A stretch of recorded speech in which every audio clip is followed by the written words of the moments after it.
Alright, आज हम एक क्लासिक स्टोरी पढ़ने जा रहे हैं जिसका नाम है ए लेटर टू गॉड। ये एक बहुत ही पावरफुल कहानी है जो कि फेथ, ह्यूमन नेचर और एक जबरदस्त आयरनिक एंडिंग दिखाती है। सीरियसली तुमने ऐसी एंडिंग बहुत ही कम देखी या सुनी होगी। इस कहानी में एक कोट दिया गया है जो कि दिल को छू जाता है। कहानी सिर्फ ये नहीं पूछ रही कि तुम्हें फेथ है या नहीं, बल्कि ये पूछ रही है कि तुम्हारा फेथ किस में है। क्या वो एक हायर पावर में है या फिर दूसरे इंसानों में, और क्या होता है जब दोनों चीजें एक दूसरे के साथ उलझ जाती हैं।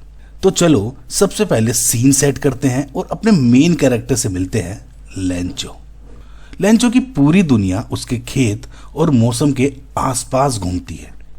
तुम इमेजिन करो, एक फार्मर है लेंचो जिसका घर पूरी वैली में अकेला ही है। वो अपने कॉर्नफील्ड को देख रहा है जो बिल्कुल परफेक्ट है। उसकी मेहनत अब रंग लाने वाली है। उसे बस अब सिर्फ एक चीज चाहिए, बारिश। और जैसे ही उसका विश कंप्लीट होता है, बारिश गिरने शुरू हो जाती है। लेकिन लेंचो के लिए ये सिर्फ पानी नहीं है। वो उन मोटी बूंदों को देखकर सोचता है कि जैसे 5 सेंट के सिक्के गिर रहे हों। छोटी बूंदें उसके लिए सेंट्स हैं, यानी पैसे हैं। मतलब आसमान से जैसे वो पैसे गिरते हुए देख रहा हो, जैसे उसके लिए पैसे बरस रहे हों। पर ये उसकी जो खुशी थी ज्यादा देर तक नहीं टिकती। मौसम बदल जाता है।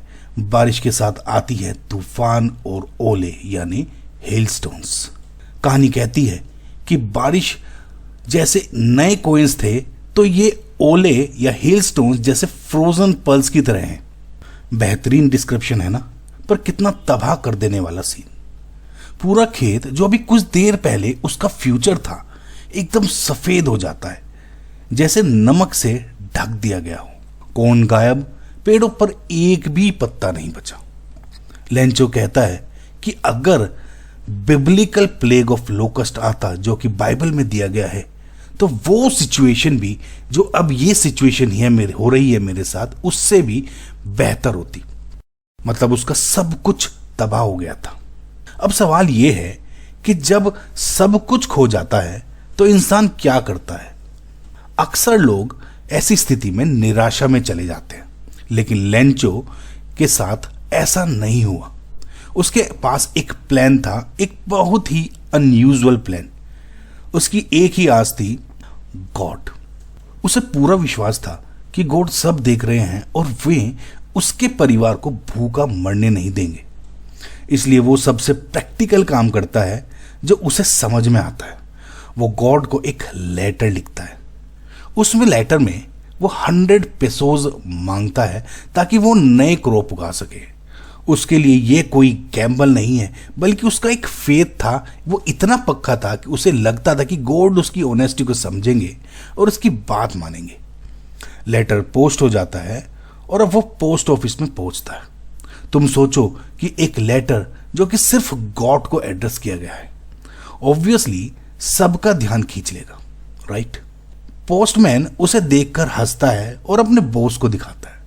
पोस्टमास्टर भी पहले हंसता है, पर फिर सीरियस हो जाता है। उससे लेटर की बात मजाक नहीं लगती। उसे फेथ की ताकत देखकर शौक लगता है। पोस्टमास्टर एक अच्छा इंसान था, फ्रेंडली और काइंड हार्टेड। इसी वजह से वो लेटर को इग्नोर नहीं करता। उसके मन में आता है कि इस इंसान के फेथ को तोड़ना नहीं चाहिए, तो वो एक प्लान बनाता है। वो खुद अपनी सैलरी का हिस्सा देता है और अपने स्टाफ को भी कंट्रीब्यूट करने के लिए कहता है। सब मिलकर 100 पेसोज तो नहीं जोड़ पाते, पर 70 पेसोज जरूर जमा कर लेते हैं। वो पैसे के एनवलप में डालकर लेंचो को भेज देते हैं और सिग्नेचर में सिर्फ एक शब्द लिखते हैं, गॉड। अगले हफ्ते लेंचो पोस्ट ऑफिस आता है, एनवलप खोलता है, पैसे देखता है और उसे रिएक्शन शॉकिंग होता है।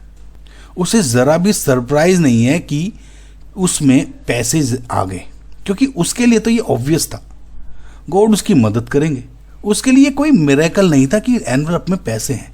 उसके लिए तो बहुत एक ये रूटीन काम था, बहुत कॉमन था। पर ग्रेटिट्यूड बिल्कुल नहीं। वो पैसे गिनकर देखता है कि 100 पेसोज के बदले 70 पेसोज आए हैं। और ये देखकर वो बहुत गुस्सा हो जाता है। उसके लॉजिक के हिसाब से गॉड कभी भी गलती नहीं कर सकते। गॉड कभी भी शॉर्ट चेंज नहीं करेंगे। शॉर्ट चेंज का मतलब होता है कि जब आपको उम्मीद से कम पैसे वापस मिलते हैं, तो मतलब जरूर ही कोई बीच में धोखा कर गया उसके साथ। और ये है इस कहानी का सबसे बड़ा ट्विस्ट। लेंचो तुरंत एक लेटर लिखता है गॉड को, जिसमें लिखता है, thank you for the money, लेकिन सिर्फ 70 पैसोस भेजिए, बाकी का भी भेजना, पर प्लीज इस पोस्ट ऑफिस के एम्प्लॉयज के थ्रू मत भेजना, क्योंकि वो सब चोर हैं, दे आर क्रूक्स। अब सोचो ये एंडिंग कितनी आयरनिक है। एक तरफ लेंचो है जिसका फेथ गॉड में इतना पक्का है कि उससे सामने दिख रही इंसानों की गुडनेस भी नजर नहीं आ रही। दूसरी तरफ पोस्टमास्टर और उसके एम्प्लॉयज हैं जिन्होंने अपनी काइंडनेस और सेक्रीफाइस से उसकी मदद की, लेकिन उन्हीं को चोर कह दिया गया। कहानी तुम्हें सोचने पे मजबूर कर देती है, मिरेकल्स आखिर आते कहां से हैं? और क्या कभी फेथ इतना अंधा हो सकता है कि इंसान सामने की असली गुडनेस को इग्नोर कर दे?